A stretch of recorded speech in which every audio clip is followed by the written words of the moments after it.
Nicknamed the Pearl of Asia in the 1920s, Phnom Penh is the capital of Cambodia. It's also a province situated in the south of the country, with a population of 1.5 million. The Royal Palace of Phnom Penh is a group of buildings constructed in 1860, and which is the residence of the King of Cambodia.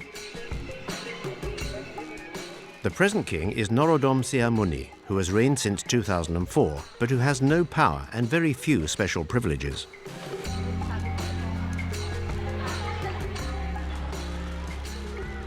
"96% of the population are Buddhists, and around 2% are of the Muslim faith.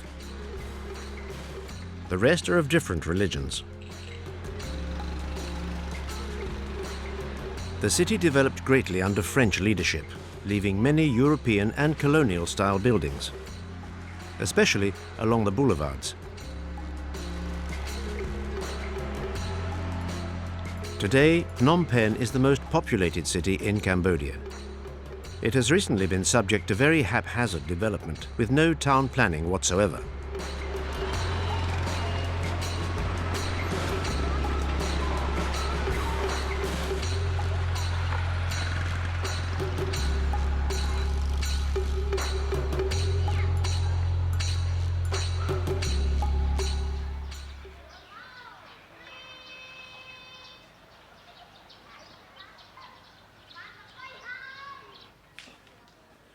Cambodia practices an ancestral martial art of Khmer origin, dating from the 3rd century. It's called Bokator.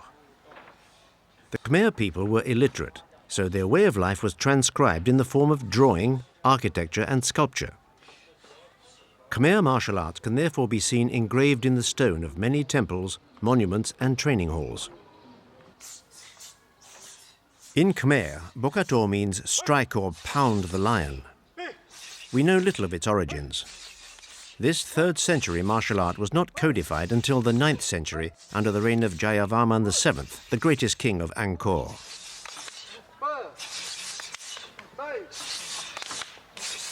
My name is San Kim Sin, I'm Grandmaster San Kim Sin Gold Krama of the Bokator.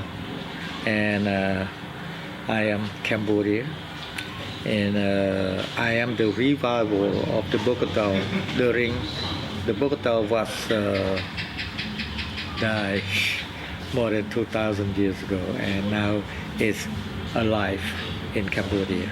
So that means I'm the founder of the Bokator Federation and the founder of the Cambodia Bokator Academy.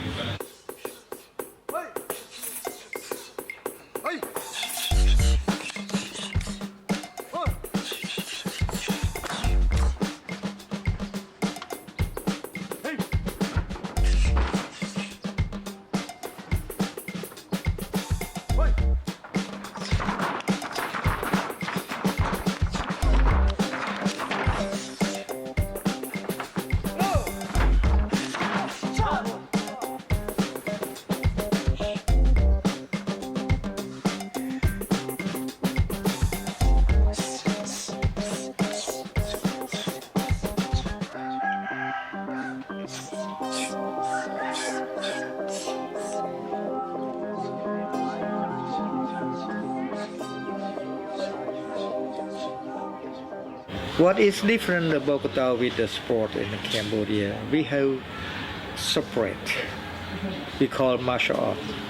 Martial art is in the Bokator, and you see like they fight in television or something in state and something. That is the sport, fighting sport, and the fighting sport is come from the Bokator, but they choose only a few techniques to fight, so not really art. So that Bokator is become from fighting technique, animal, and the art. Art I mean like from dancing, like Apsara, like the dance from our culture, something like that, and that we call martial art. So the Bokator before fight they have to pray, they have respect or the spirit of the our great grandmaster, and also they do with the dance. Before fight they dance and they pray, after that they dance, and the time fighting. Yeah.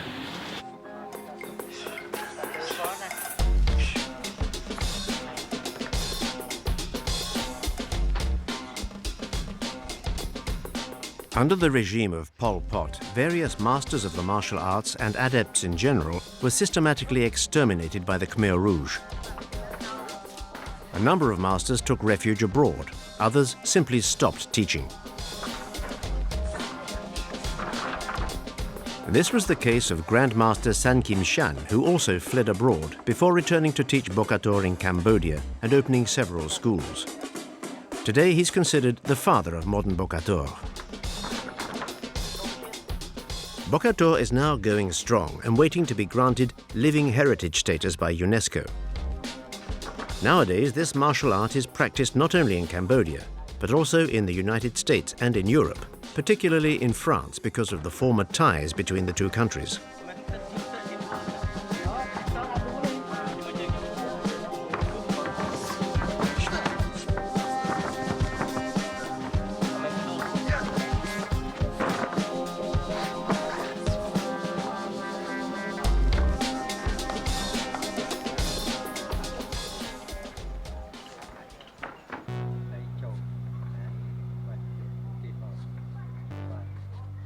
Bokator teaches combat techniques, but also techniques of self-defense when faced with one or several opponents.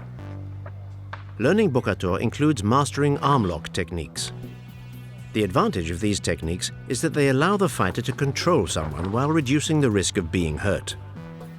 By and large, the technique consists of making use of the pain caused by a lock to subjugate one's opponent and throw him on the ground or immobilize him.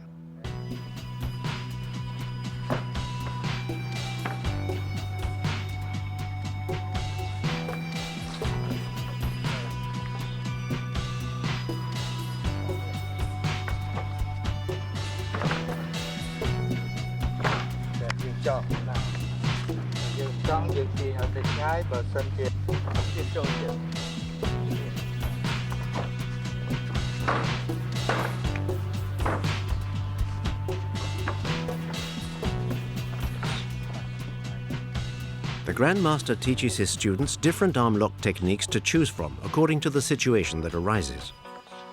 You have to position yourself correctly so as to seize the arm with which the opponent intends to strike without risk of being struck.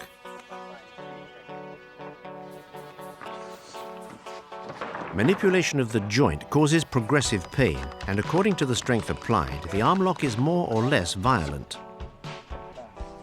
Arm locks can therefore be used to subjugate one's opponent, but the pain caused by the lock is also used to force one's adversary to throw himself on the ground.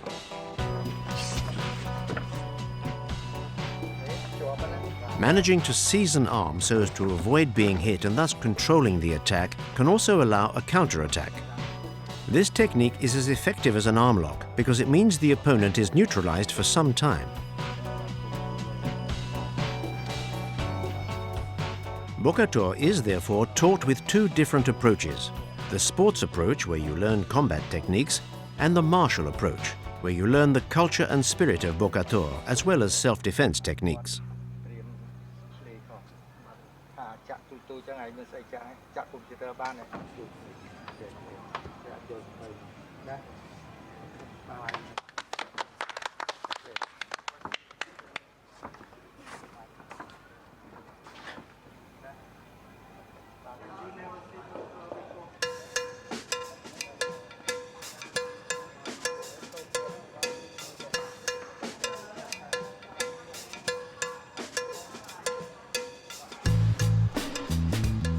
Since the times of French Indochina, Phnom Penh has been the hub of the Cambodian road network.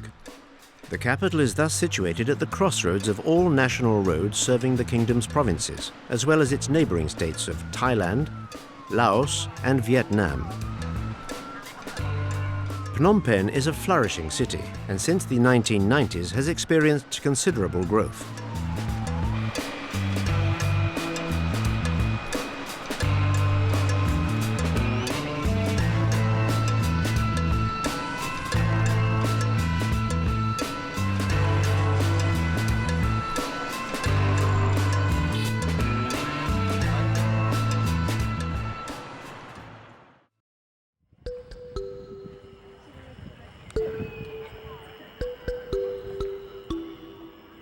dawn is breaking on the Temple of Angkor. It is, in fact, not one temple, but several. They were built at the beginning of the 12th century as a state temple. Indian culture and philosophy have greatly influenced the culture of Angkor. All Angkor's large monuments are inscribed in Sanskrit and consecrated to Hindu gods, notably Vishnu and Shiva. Even today, adepts of Bokator begin each training session by paying homage to Brahma. Religious life in Angkor was dominated by Indian Brahmins who also practiced combat techniques, both barehanded and with swords. Bokator was probably founded simultaneously on techniques that emerged during the reigns of the kings of Angkor and on the influence of Indian martial arts. Moreover, the bas-reliefs of the monuments depict various Bokator techniques.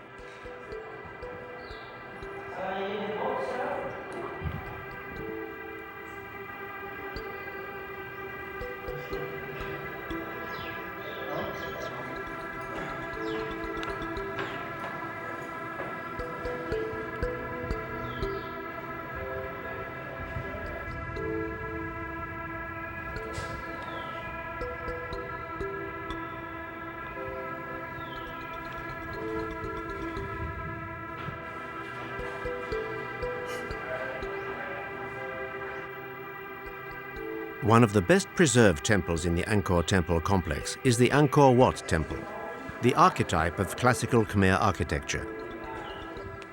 It has become the symbol of Cambodia since it appears on the national flag. It's also the country's main tourist attraction.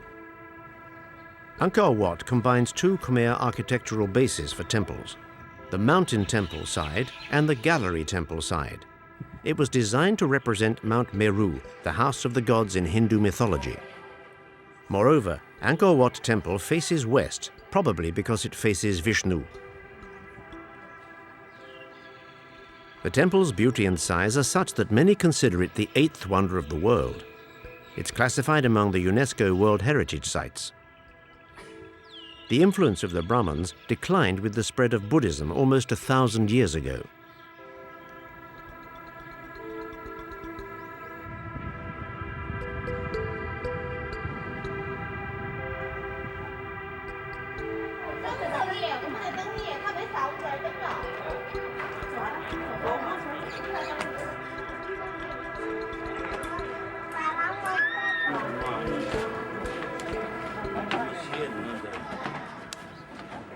The temple was not popularized until the mid-19th century, thanks to a French explorer, Henri Mouot. Today, the temple is visited daily by Buddhist monks.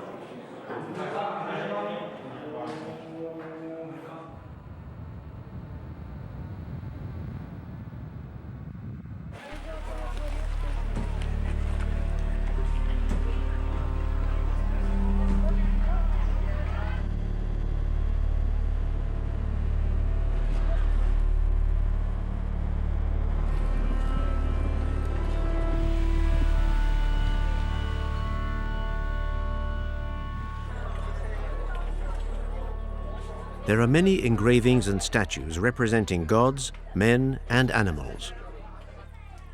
But diverse as these decorations may be, they form a very harmonious whole. Numerous 19th century Western explorers thought that given the indescribable beauty of these temples, they would never have been built by the Khmer, and that they were surely the work of a more advanced people. However, historians today confirm that it was indeed the Khmer who constructed the temples. Moreover, for some time it was believed that they had been built by the gods. Today, the restoration of the Angkor temples is demanding a great effort, on the one hand because of the amount of earth and vegetation that have amassed, on the other hand because some of the temples are collapsing. Today, the ranking of the Angkor sites as part of the UNESCO World Heritage has allowed these temples, which had been in danger, to be saved. Thanks to tourism, these temples are little by little coming back to life and will be able to be restored.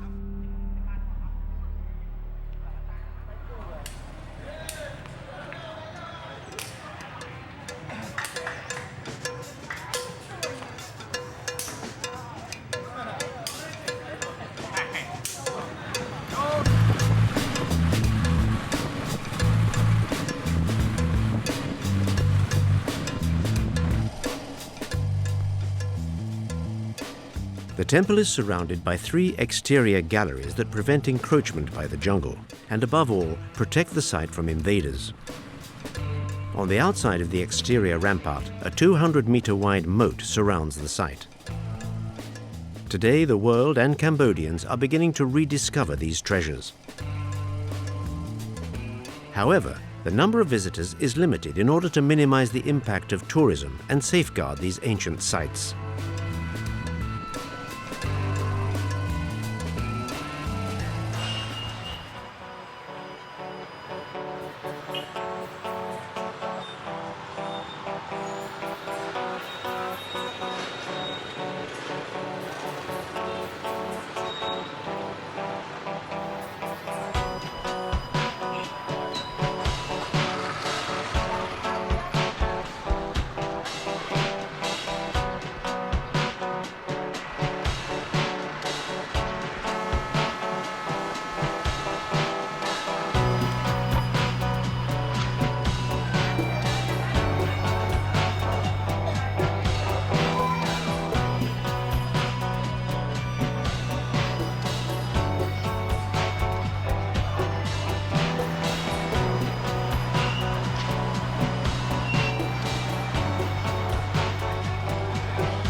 Since the 1980s, the population of Phnom Penh has increased 5-fold, and numerous markets have developed in the city. Cambodia has a very low GDP per inhabitant, and the presence of low-priced local markets like this one in Siem Reap helps Cambodians out enormously.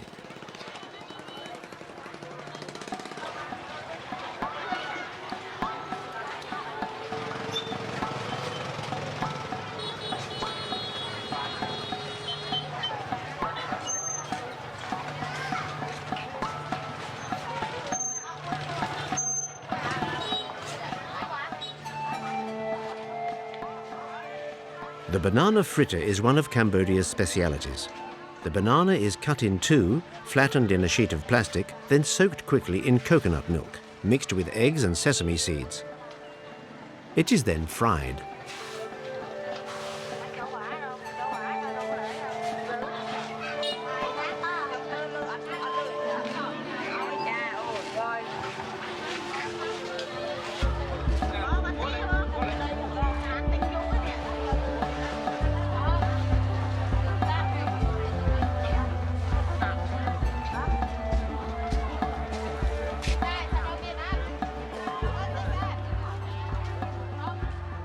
Cambodia has an agrarian economy that is its main sector of activity. Agriculture in Cambodia is principally based on rice, corn, and tobacco growing.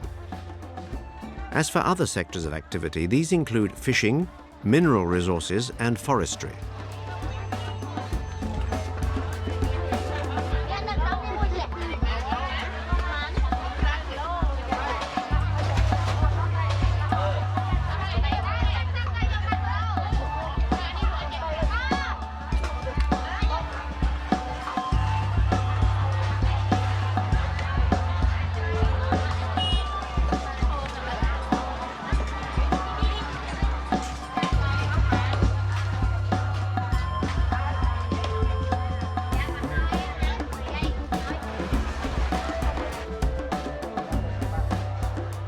Cambodia possesses large quantities of natural resources, wood, rubber, but especially precious stones and different mineral ores, including gold. Thus, in Phnom Penh, there are many jewelers who work gold in the old-fashioned way and sometimes with very simple equipment.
Different types of boxing in Southeast Asia, such as Thai boxing or Kun Khmer boxing, are inspired from Bokator, so it's normal that we find some similarities.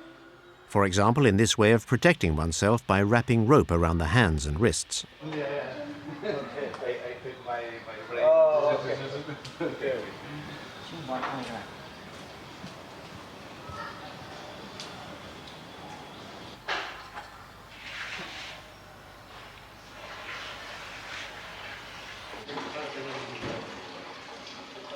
Yeah, what is difference from another martial art from the Bokator?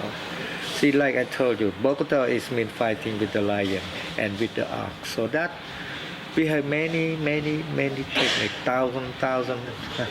I cannot count, but I just say for myself around 10,000 techniques. And we have proof in the Angkor Wat wall, every temple, like Bayon, like a temple in Angkor Wat. So that different, a lot the same from another martial art, because this is mean like we say God technique. The Bokator is the name in our human being, in our people, but I don't know how many years it belong to the God like Shiva, Vishnu, Ramayana, and you see in Angkor Wat they fighting each other with Hanuman, with a giant, or with some bad guy.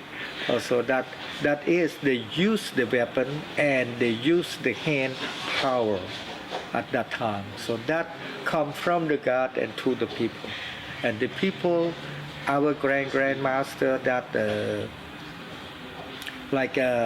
they have like a relation from the God's brain, God's spirit, something like that, and they know, and they plus with the animal style, everything that completely a lot the same.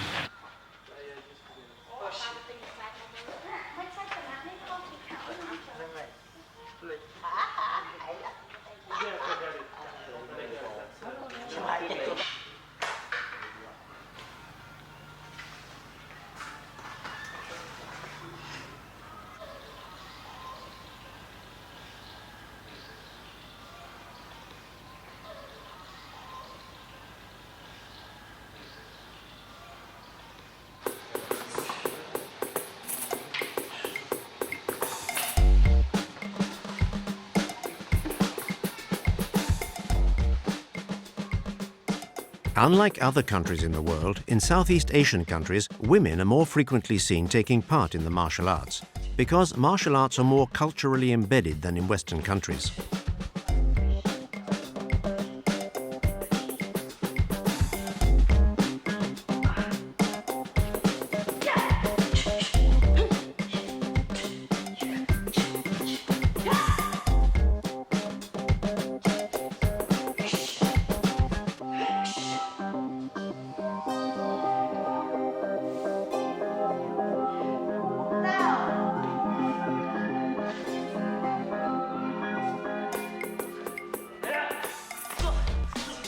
Originally in Bokator, the principal techniques consisted of covering the arms in rope to protect them. This technique meant adversaries armed with spears or swords could be parried or counterattacked. So Bokator is known for teaching techniques for striking with fists or elbows.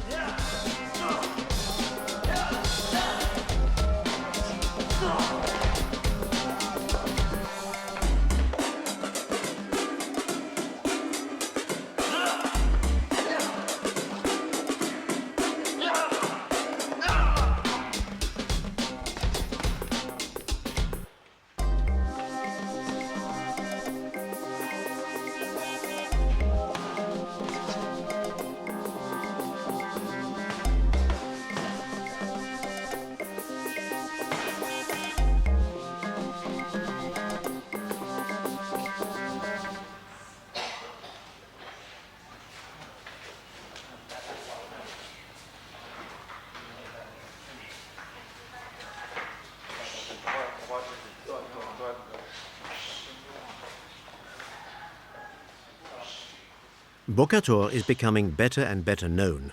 Of course, not as well known as Khmer boxing or Muay Thai, since it's a martial arts form that had been completely given up. So everything had to be begun again, from the start. In other words, Bokator had to be made popular and people encouraged to practice it. More and more Europeans are coming to Cambodia to take it up, particularly the French. In fact, the person with the highest rank in Bokator, after the Grandmaster San Kim Shan, is French.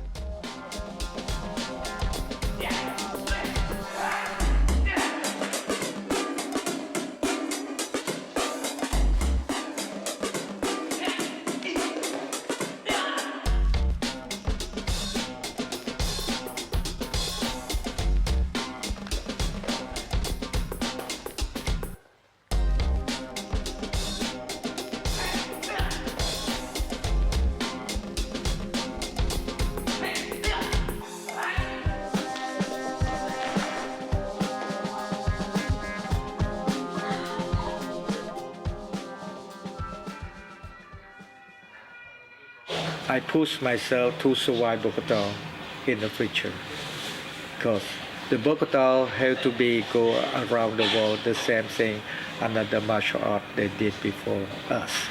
This is the new one and very old one and just reborn in the earth in Cambodia land.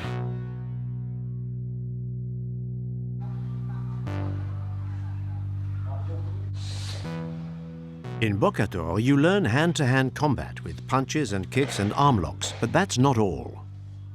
Because you also learn how to handle a weapon and even how to disarm an opponent.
The royal palace of Phnom Penh was built in 1866 by King Norodom after he decided to move from the ancient capital of Udong to the new capital Phnom Penh.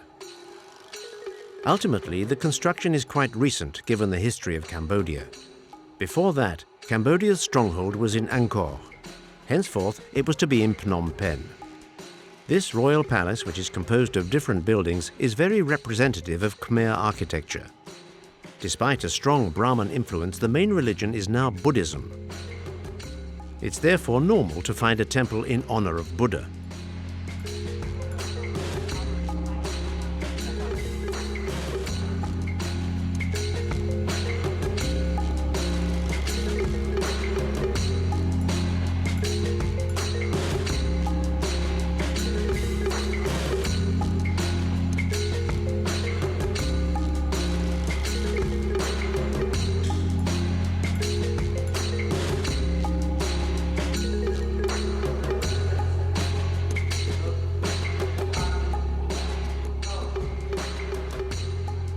The present king is Norodom Sihamonithi, and this is the royal throne.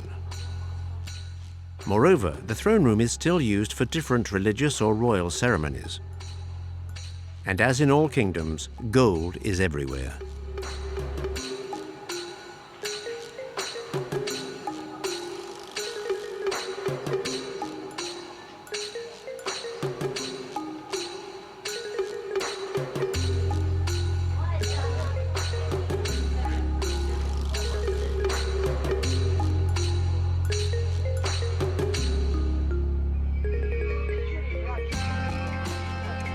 Most of the royal palace buildings, particularly in this period, were built in the traditional Khmer style, but integrating important European characteristics.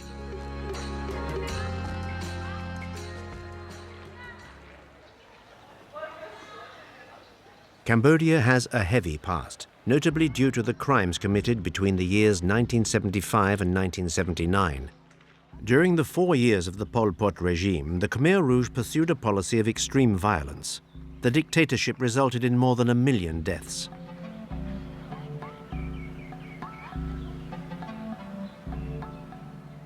These different crimes perpetrated are sometimes called the Cambodian genocide.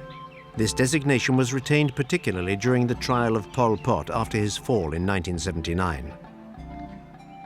During the Cambodian Civil War, the Khmer Rouge took over territory controlled by the Republican Army and built re-education centers where firstly soldiers of the Republican Army were put away, then their families, as well as Buddhist monks. There was massive deportation from towns to the country, and the population's living conditions were close to slavery. Shortage of food was the cause of many deaths.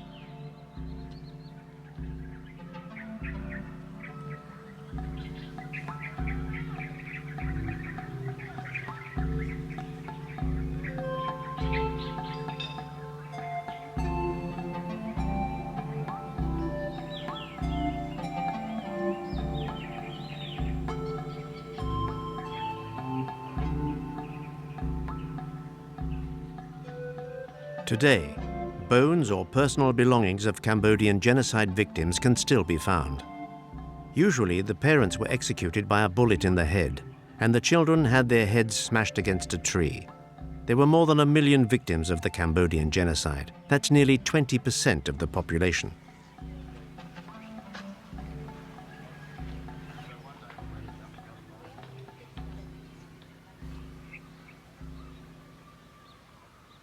Officially, Cambodia had no prisons under the Khmer Rouge regime, only re-education centers. These prisons were often installed in former temples or schools. The most well-known prison was Tuol Slung, known by its code name S21. The building housing the prison was a former secondary school that was put under the responsibility of Kong Kek Lu, alias Doc. The use of torture was standard and generalized in all Khmer prisons. Often the prisoner was attached to an iron bedstead and tortured. This prison was the harshest among some 190 prisons of the dictatorship. During the dictatorship, there were nearly 14,000 people detained, 1,200 of whom were children, in prison S21. The Khmer Rouge imprisoned all proven or suspected opponents of the Khmer regime.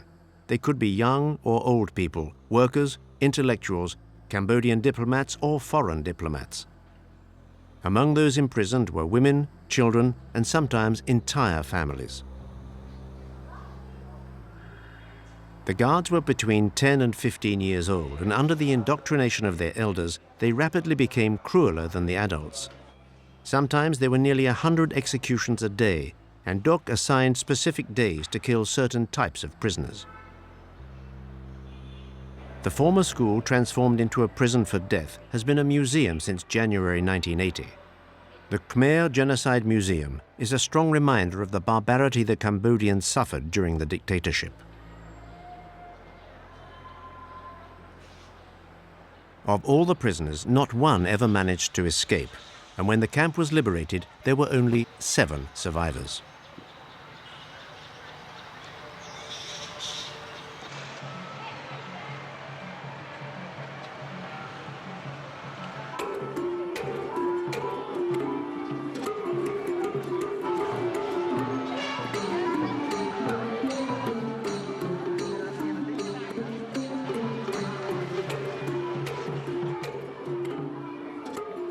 Cambodians are trying to reconnect with their culture and their religion, notably by celebrating marriages in their traditional costumes in Buddhist temples.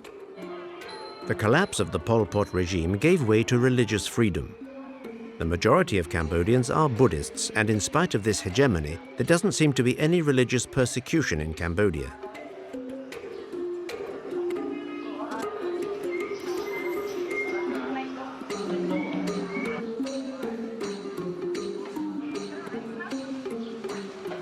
There are 4 main feast days: Chol Chnam, Pchum Ben, Katina, and Om Tuk. On feast days, Cambodians wear their traditional costumes. The color of the day is worn. For example, if the feast day falls on a Monday, orange is worn. On Tuesday, violet is worn, and so on. Each day has a corresponding color.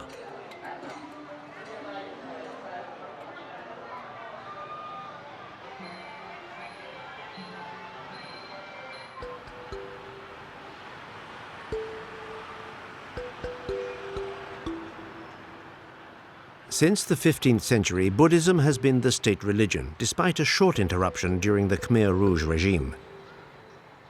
In Cambodia, Theravada Buddhism is the most widespread. The pagoda is the place of worship for Buddhists. The construction and maintenance of a pagoda often relies on a village community, where everyone contributes according to his means. The management of pagodas is shared between the monk responsible for the monastery, who is called the mevat, and the layman. These days, the mevat is not nominated by the villagers, but by religious authorities. He is responsible for the good conduct of the monks. He enforces sanctions in the case of breach of discipline or morals. On the other hand, he cannot give away, sell, or exchange the goods of the pagoda. As in all countries where there is a majority religion, this religion has an impact on the country's culture, and it has a social component that is very important.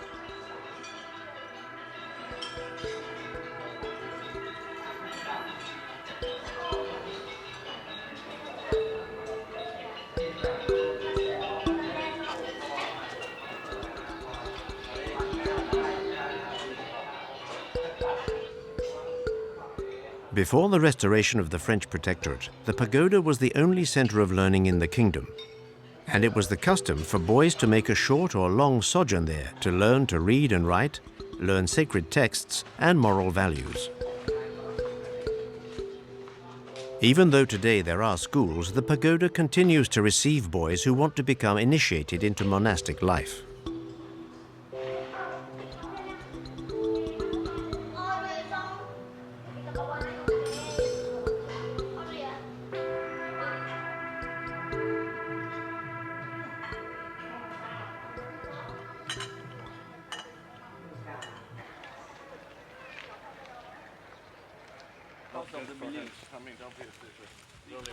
For a number of years, a certain number of Cambodian temples have been listed as a part of the UNESCO World Heritage, but there are many other temples threatened with ruin and that are not yet protected.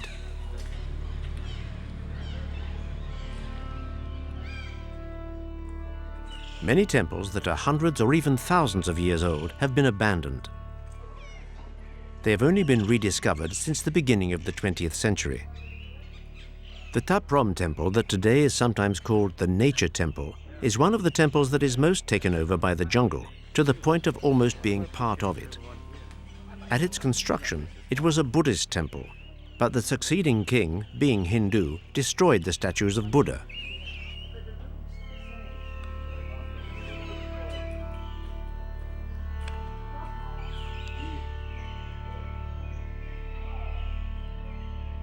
Many temples are today covered with the roots of majestic trees, to such a degree that one sometimes has the impression that the temples grew underneath the trees and pushed up the trees' roots.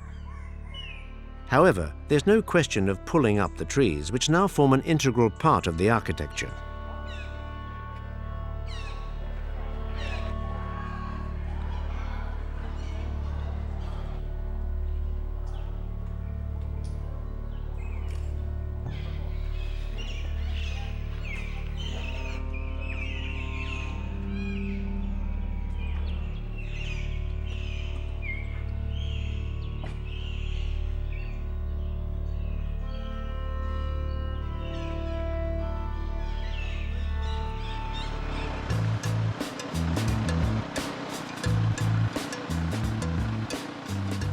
Back in Phnom Penh, dawn is breaking with a new day of training for the young Bokator adepts.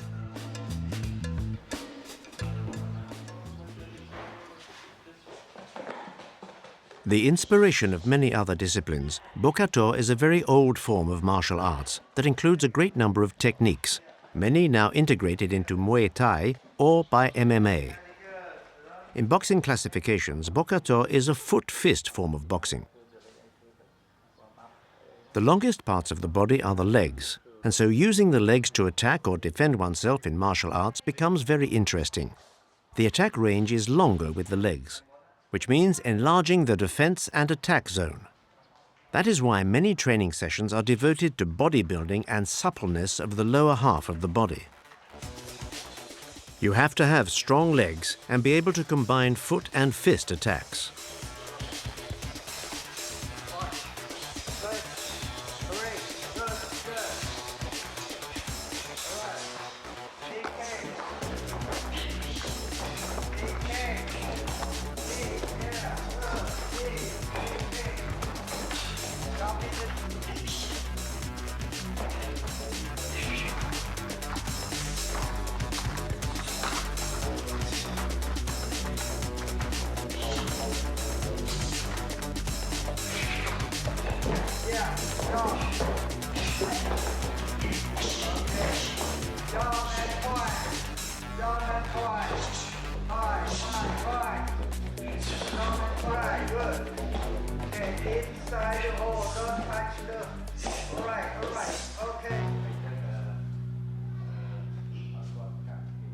Little detailed information exists about 3rd century Bokator technique, particularly since the first attempts to structure the discipline date from the 9th century. The Grand Master is trying to perpetuate the transmission of part of the knowledge that has been rediscovered. Today, he's trying to give Bokator the place it once occupied within the martial arts, thanks to the many schools he has opened. So when they punch, just move a little bit.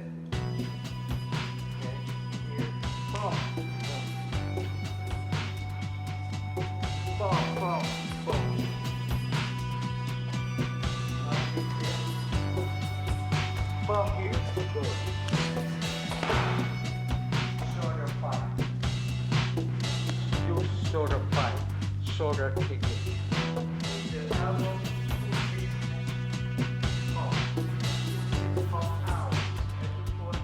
Over the last few years, young people have begun to come to Bokator training.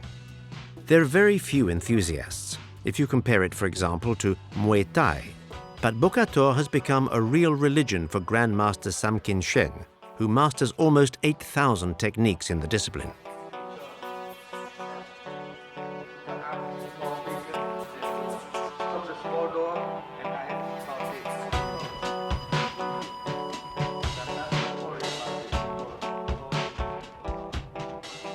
Theoretically, the fighters wear the symbols of the former Khmer army uniform. They wear a traditional scarf around the waist and a little blue and red rope around the head and the biceps. The scarf around the waist indicates the fighter's levels.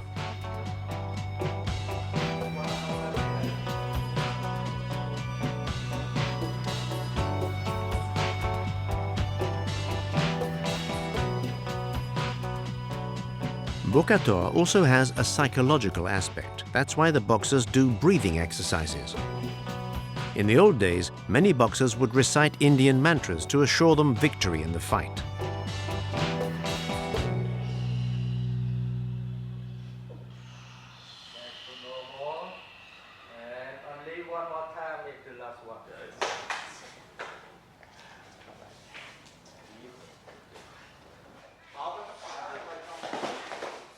As opposed to other types of boxing, in lion boxing, you learn to manipulate a number of weapons, such as the stick.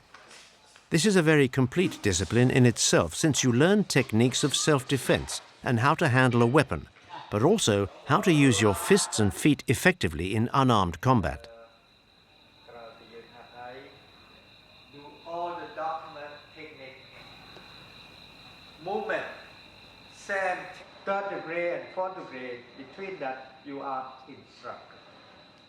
Do something. And I'm so happy if around the world all martial art grandmaster, any grandmaster, like karate, kung fu, hapkido, taekwondo, judo, aikido, everything, etc. we are family. We not the enemy each other because martial art respect and discipline each other. If we want to open fight in the ring, or open something World Bokator competition or festival, and we do enjoy together for happy life, happy time, and happy family. So that is the way how to build up the Bokator to the world and the country. Make everybody do the same thing and the country. Make everybody do the same thing. Where we have the competition, festival, everything in the Bokator technique, because we don't have enough instructor right now. So we have to practice. As in other martial arts, there are different levels. There are belts of different colors called krama that look like scarves. They indicate the boxer's different levels. Passing into a higher level depends on mastery of a certain number of techniques. For example, to attain the black belt, you have to master a minimum of 1,000 bare-handed fighting techniques. Every move up to a new level is marked by the award of a diploma and a belt. Welcome all the martial art, all the sport, all the people, regular people, or even young generation, even old people, even lady, woman, and welcome. I am in the Siem Reap province and in Cambodia, but I'm Siem Reap province. It means the land of the God, and here is the land of the tourism, and in Siem Reap, Angkor Wat. So come to visit Angkor Wat. You will see the Bokator technique in the world, and visit me in my Cambodia Bokator Academy in Siem Reap. In here, that I bring all the sculpture of our great grandmaster and the spirit of our king, something, and to be alive from the stone, and to be alive in here. And you will see, we will do the good show and demonstration and explain what is a Bokator, and enjoy with us.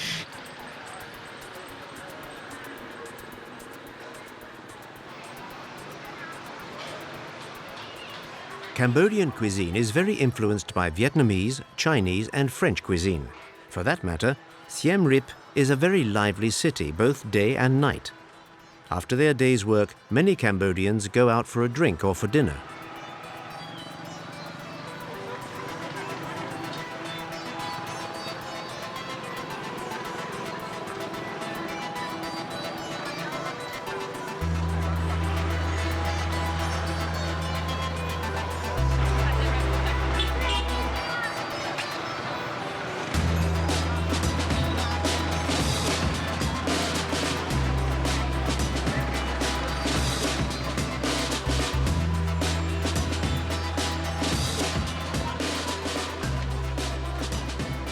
One of the Cambodian specialities is chukolok, a fruity, refreshing drink.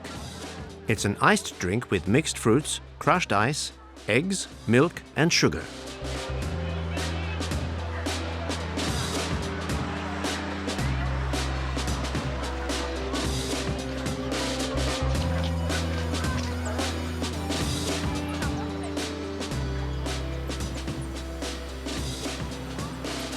In spite of the strong influence of religion in Cambodia, the people like to go out to drink, eat and party.